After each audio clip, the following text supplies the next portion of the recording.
예, 2021년 12월 12일 음력으로 11월 9일이고요.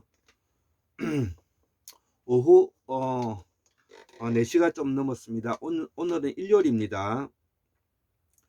자, 국제대체학 총연맹 46강 특강 두 번째 강의로서 골장의학은 몸통인문학인 몸뚱아리를 생식, 감정, 이성, 정신으로 이루어진 구조와 기능의 학문으로 뼈와 살이 뭉쳐진 인식작용의 생활습관의 균형을 유지하는 과정이다. 이런 제목으로 제가 강의를 해보고자 합니다. 자, 그래서 오늘 그 특강 두 번째 강의로서 이 내용을 바탕으로 해서 제가 몇 자 적어 보았던 내용을 함께 올리고자 합니다. 자, 그래서 이 몸통인문학은 골장의학은 몸통인문학의 학문인데요. 이 몸통인문학을 전체적으로 몸뚱아리라고 말을 하고요. 이 몸뚱아리는 다시 네 단계로 뭐냐면은 이루어져 있다고 대별해 보고 있다는 것이죠. 이루어져 있다는 뜻이 아니고 이루어져 있는 것을 대별한다는 것이죠. 구분해 본다는 것이죠. 설명을 위해서. 그래서 이는 다시 몸과 마음으로 이루어져 있다는 것이죠. 그래서 우리가 한자로 몸체라고 말을 하는 것도 몸과 체는 하나라는 뜻을 담고 있는 것입니다. 그래서 이 체는 산스크리트로 CETTA를 체타로서 인식의 작용이라고 제가 누누이 말씀드리고 있습니다. 그래서 이 마음은 인식의 작용이라 하기도 하는데 서양학자들은 이를 브레인 뇌에 국한시킨다는 단점을 가지고 있다는 뜻입니다. 엄밀히 말하면 학술적으로 틀린 말이라는 것이죠. 즉 다시 말하면 이 마음의 인식작용을 서양의학자들은 이를 브레인이라 해가지고 뇌라고 국한시키고 있는데 이 말은 틀린 말이 된다는 것입니다. 엄밀히 말하면 학술적으로 틀린 말이다. 왜냐하면 이 브레인, 뇌만 인식작용을 하지는 않기 때문이라는 것이죠. 우리의 몸뚱아리는 온몸이 인식작용을 하는 것이지 이 대갈통만 뭐냐면 들어가 있는 내수장기만 인식작용을 하지 않는 것이죠. 대갈통 안에 들어가 있는 이 내수장기가 인식의 작용을 많이 하는 것은 사실이지만 그렇다고 해서 우리가 근본적으로 학술적으로 학문적으로 이 몸이 이 브레인이 내가 인식작용이 마음을 모두 다 한다 이렇게 설명해서는 아니 된다는 말이 되는 것입니다. 그래서 인식의 작용인 이 마음은 우리의 온 몸뚱아리가 다 하기 때문이라는 것입니다. 다만 인간이 이를 다른 동물에 비해 잘 할 수 있는 뇌 용량을 가진 것은 우리가 부인할 수 없는 것이죠. 우리가 인간도 동물이지만 인간이 다른 동물에 비해서 잘 할 수 있는 뇌 용량을 가졌다는 것은 사실인 것이죠. 예, 이것을 우리가 200만 년 전에 오스트랄로피테쿠스부터 지금 현재 20만 년 전에 급부상한 우리 지금 이제 호모사피엔스에까지 오게 된 계기를 우리는 그 인류의 발전 과정에서 우리가 문화사적으로 설명을 들어본 내용들인 것입니다. 중고등학교에서 이 내용은 들어본 이야기죠. 자, 그래서 우리는 이 인간은 그러면은 다른 동물에 비해서 뇌 용량을 크게 가지게 됐는데 그 가지게 되어 있는 원인을 설명하는 겁니다.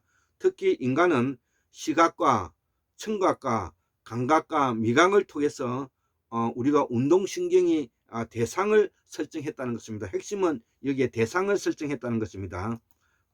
이거는 제가 박문호 박사님의 강의를 들으면서 여기에 대해서 동조하고 여기에 대한 내용을 가져와서 설명하고 있는데요. 인간은 바로 제2차적으로 동물과 달리 뇌 용량이 커질 수 있었던, 특히 후두골에 있는 감각 기능을 대상으로 하고 있는 부분들이 시각과 청각과 감각과 미각을 통해서 운동신경의 대상을 설정할 수 있었다는 점을 우리는 높이 알아야 된다는 것입니다. 그래서 이것은 곧 대상을 설정하는 존재인 것인데, 대상을 설정한다는 것은 또 대상의 출현을 설정한다는 말이 되는 것입니다. 그래서 우리가 대상이라는 말을 인간이 다른 동물과는 다르게, 즉 동물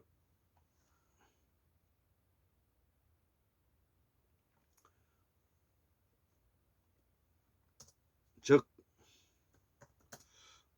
동물과 다른 차이점은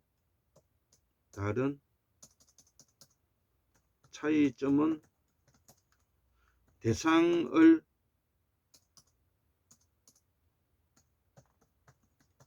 설정했다는 것입니다. 했다는 점입니다. 이거 다시 한번 강조하는 것입니다.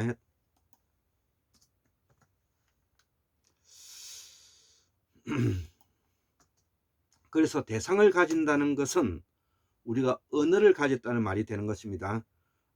이 내용이 아주 중요한 겁니다. 우리 골장의학 전문가 그룹에서는 이 말을 유념하고 우리가 분명히 알아야 되는 것입니다. 우리 골장의학 전문가들에게 가장 제가 강조하고 말하고 싶은 것은, 인간은 다른 동물과 다른 시각, 청각, 감각, 미각을 통해서 운동신경의 하나의 대상을 설정하는 점을 우리가 후두골에 장착했다는 것이죠.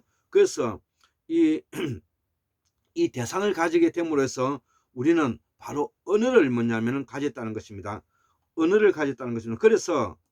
그래서 제가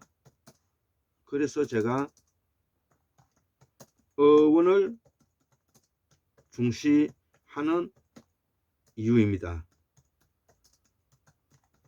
학문은 언어학입니다.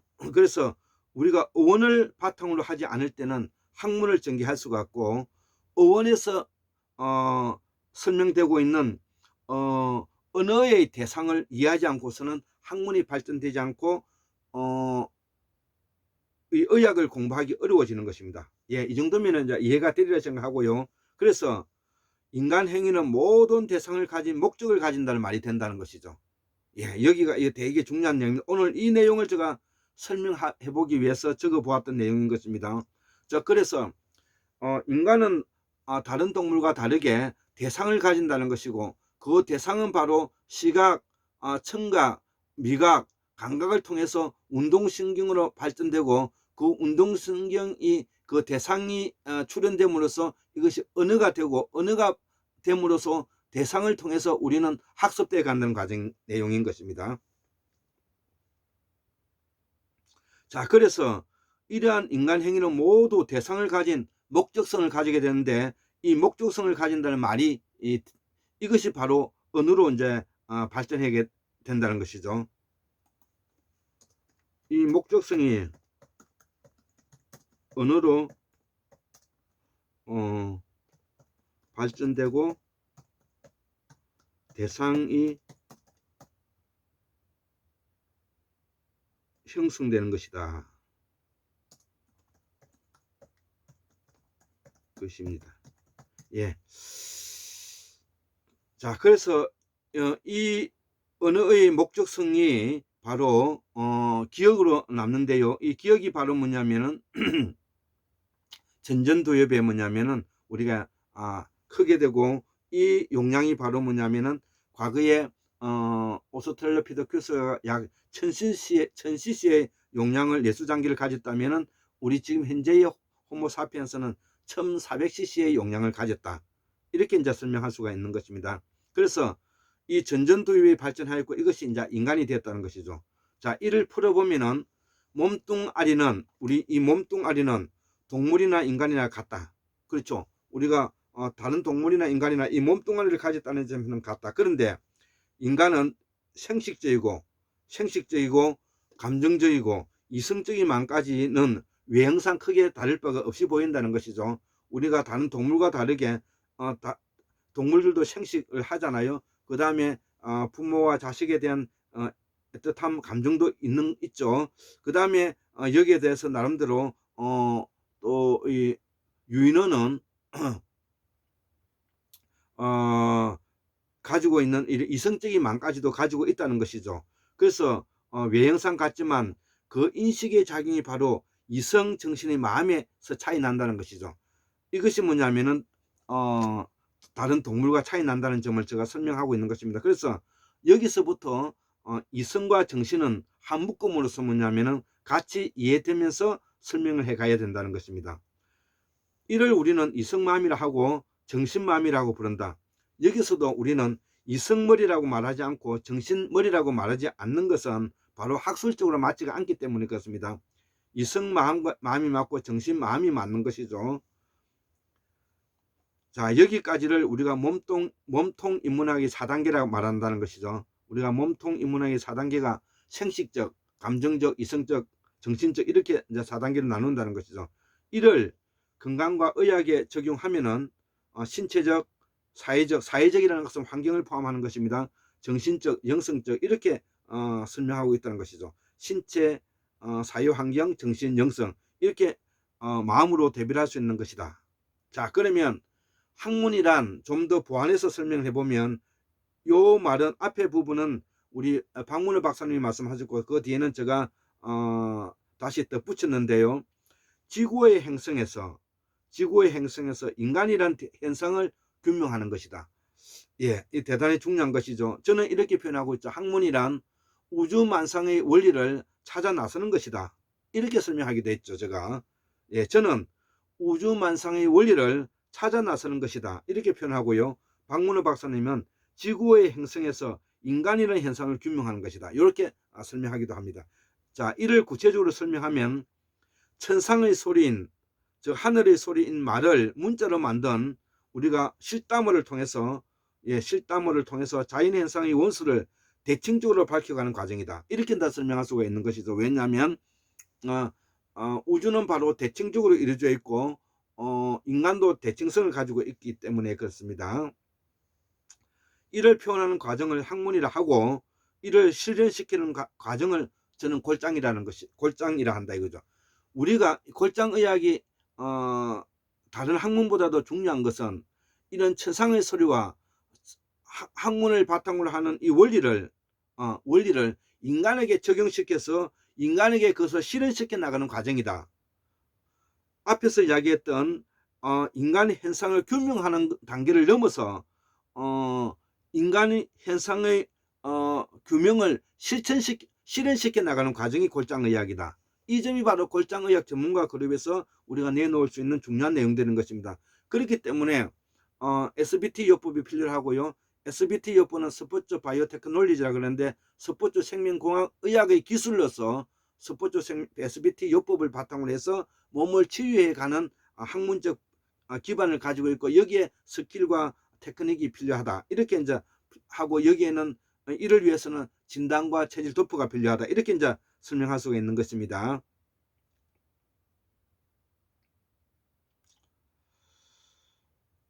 예, 그래서 골장은 그래서 철학적으로 소우주, 중우주, 대우주 개념을 가지고 있죠. 예, 우리가 자연 현상을 설명하는데 소우주, 중우주, 대우주를 설명하고 있죠. 우리 한의학에서는 중우주라는 개념이 없는데요. 우리 골장에서는 중우주 개념을 가지고 있습니다. 자, 그러면은 소우주는 자연 현상 중에서 나 자신, 오로지 나 자신, 나와 관계되는 부모, 자식, 형제와 관계없이 오로지 나 자신만을 이걸 소우주라고 하고, 중우주는 나 자신을 제외한 친척, 자식, 부모를 포함해서 식동물을 포함해서 태양계의 가시권 안을 우리가 중우주라 개념을 정하고 있다는 것이죠. 자, 그리고 대우주는 바로 태양계의 가시권을 바꿀 우리가 은하계를 우리가 뭐냐면은 대우주라고 표현한다는 것이죠. 자, 그래서 소우주는 오로지 나 자신의 현상.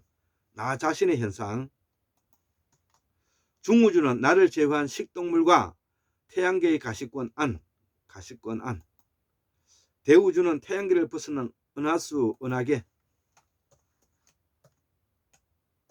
이다. 자, 고로 마음은 정신이 아니며, 이거 분명히 제가 골장 전문가 전문 그룹에게 알려드리는 것입니다. 마음은 정신이 아니며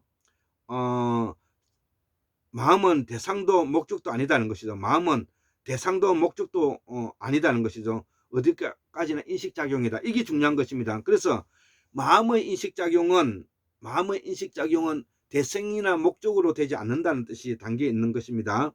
이 말을 잘 이해해야 되는 것입니다. 그래서 인식작용을 우리는 쉽게 신경전달 물질이 되고 생리학적 화학성분이 된다. 인식작용은 앞에서 말한 대상과 목적이 아니다. 요거 되게 중요한 내용입니다. 대상과 목적이 아니다. 이거를 우리 골장 전문가 그룹에서는 전화를 걸어서 다시 한번 설명을 받아야 될 내용들일 것입니다. 그래서 정신작용은 대상이나 목적이 될 수가 없다. 야, 이거 중요한 겁니다. 저도 공부를 하면서 좀 더 발전적으로 진화했다, 이렇게 설명할 수가 있는 내용이 됩니다. 그래서 정신작용은 대상이 목적이 될 수가 없다. 정신작용은 인식작용을 달리 표현한 것이다. 자, 그래서 인식작용, 신경전달물질, 마음, 정신은 같은 말이며 달리 표현된 것이다. 예, 이렇게 설명할 수가 있는 것입니다. 자, 우리 인간이 600만 년 전에는 1000cc의 뇌용량에서 지금의 1400cc의 뇌용량을 가진 제2차 변력계의 이들의 변화인 것이다. 예, 발전되었다는 것이죠. 그래서 이성마음은 기억, 연산, 판단 과정을 거치게 되고 내수장기와 정신마음은 가상과 상상과 추상이라 그랬죠. 내수장기가 극대화된 것이다. 이를 우리는 영혼이라 한다. 그래서 이 불행이라는 말고는 뇌에 들어가 있는 이 대갈통 안에 들어가 있는 것은 바로 번지수가 내수장기에 들어가는 것이라는 것이죠. 그래서 내 마음속에 들어가 있는, 이 감정 속에 들어가 있는 오장육부도 바로 오장육부 장기고, 대갈통 속에 들어가 있는 뇌도 바로 내수장기가 되는 것입니다. 자, 그래서 이 내수장기가 정신작용이 이 극대화된 것을 우리가 영혼이라 한다. 그동안 20세기까지는 아날로그 시대에 이성의 극대화에 치중하였다면, 그렇죠, 20세기까지는 아날로그 시대로서 학문의 독점화가 이루어지고 학문의 권력화, 학문의